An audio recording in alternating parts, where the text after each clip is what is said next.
Всем привет, меня зовут Мария Мироневич, и вы на канале Как похудеть. Я похудела уже до 55 килограммов и с удовольствием делюсь своим опытом. Поэтому сегодня мы с вами приготовим замечательное, вкусное, разнообразное меню. На целый день будем готовить завтрак, обед, ужин, приготовим салат. И напоминаю, что 1 ноября стартует абсолютно бесплатный марафон похудения на YouTube. Так что если вы до сих пор не в курсе, то готовьтесь. Ну а мы с вами начинаем. Что делать? Готовить завтрак, потому что завтрак это самый важный прием пищи, и он будет у нас сегодня вкусным и осенним. Нам понадобится одно спелое яблоко, 150 граммов. Яблоко я натираю на самой мелкой терочке. К яблоку добавляем 200 граммов ароматной тыквы, также натираю ее на мелкой терке. К яблоку и тыкве я добавляю 150 мл йогурта. Он у меня 2,8 жирности. Вы можете использовать кефир, ряженку, простоквашу. В общем, любой кисломолочный напиток, который есть у вас.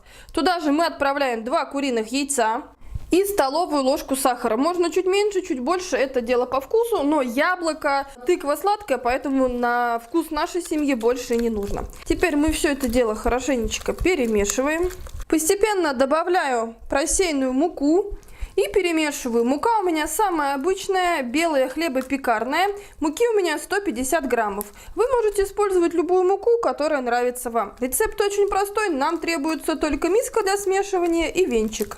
Здесь у меня 1 чайная ложка разрыхлителя, 1/6 чайной ложки пищевой соды и щепотка соли. Добавляем уже почти готовое тесто для наших блинчиков, ладушков. Можно их по-любому назвать, но как бы вы ни назвали, это невероятно вкусное блюдо, которое вы можете легко приготовить из тех, столовая ложка растительного масла, из тех продуктов, которые осенью, я думаю, у всех всегда есть под рукой или в ближайшем магазине.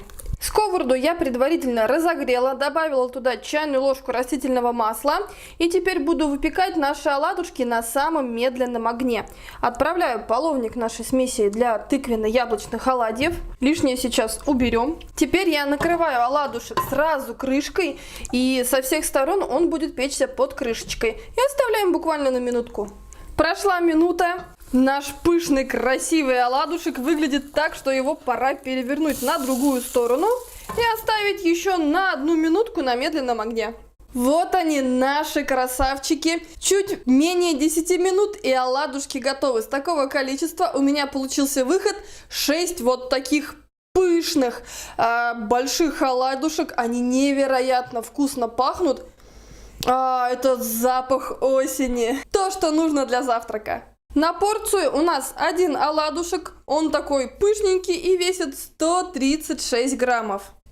Оладьи, конечно же, можно и нужно и вкусно употреблять со сметаной, либо с белым йогуртом, в который вы можете добавить мед, ягоды, можно еще добавить орехов.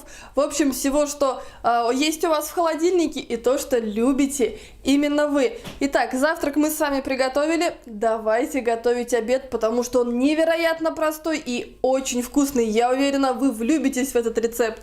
Луковый суп-пюре, вот что мы с вами приготовим, поэтому, соответственно, нам нужен лук. Лука у меня 600 граммов, нарезаю его мелким кубиком. В кастрюле я уже разогрела столовую ложку растительного масла, готовлю на самом медленном огне и отправляю наш лук в кастрюлю. То, что его много, не стоит смущаться, потому что он во время приготовления значительно уменьшится в размере.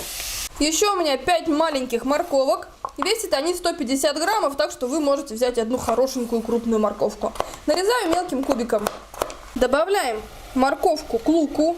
Мне часто пишут, что я использую много лука и моркови в своих рецептах. Да, это вкусно, недорого и на самом деле полезно. Не забывайте добавлять перчик во время приготовления. Сейчас все перемешаем. И благодаря этому от перчика останется вкусный пряный аромат, а острый вкус уйдет. Еще для нашего супа нам понадобятся грибы. У меня это шампиньоны. Вы можете использовать те грибы, которые есть у вас. Сухие или просто другие, замороженные, кстати. Нарезаю грибы мелко, потому что мы хотим, чтобы они быстрее приготовились. Кубики грибов соединяем с луком и морковкой. У нас с вами получается почти полная кастрюля. Выход супа, кстати, у нас 3 литра. Но все сейчас ужарится.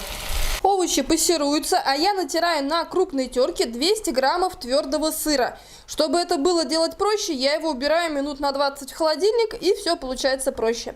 Сыр у меня Эдам 45% жирности. Натертый сыр отправляется к своим сотоварищам, к луку, морковке и грибам. Время его настало. Необходимо посолить по вкусу. Еще я добавляю 1/4 чайной ложки базилика и 1/4 чайной ложки орегано. Это дело вкуса. Кто что любит, то и добавляйте.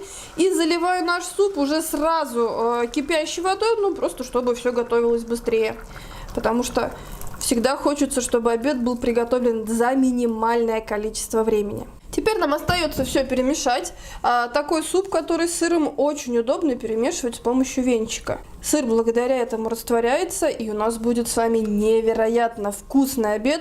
И никто не поверит, что это простейший луковый супчик. Остается накрыть крышкой и оставить на 5 минут до готовности супа. Суп с помощью блендера я превратила в пюре. Обожаю супы-пюре, особенно осенью, потому что аппетит немного увеличивается, а супы-пюре просто вкусные и заодно дают отличную просто сытость до ужина. Вес моей порции супа 387 граммов, а если вдруг захочется, то можно без всякой боязни добавить себе половничек, и будет 439 граммов супа, и вы будете чувствовать себя отлично.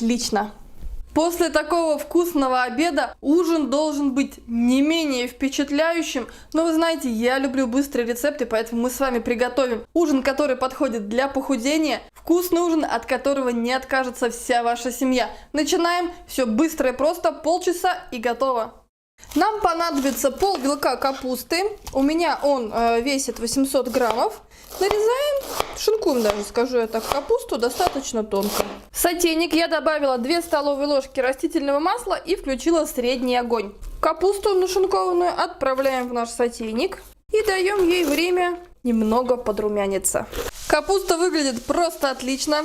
Самое время добавить туда фарш. Фарш у меня смешанный. Здесь курица, говядина и свинина. Вот такой у меня интересный фарш.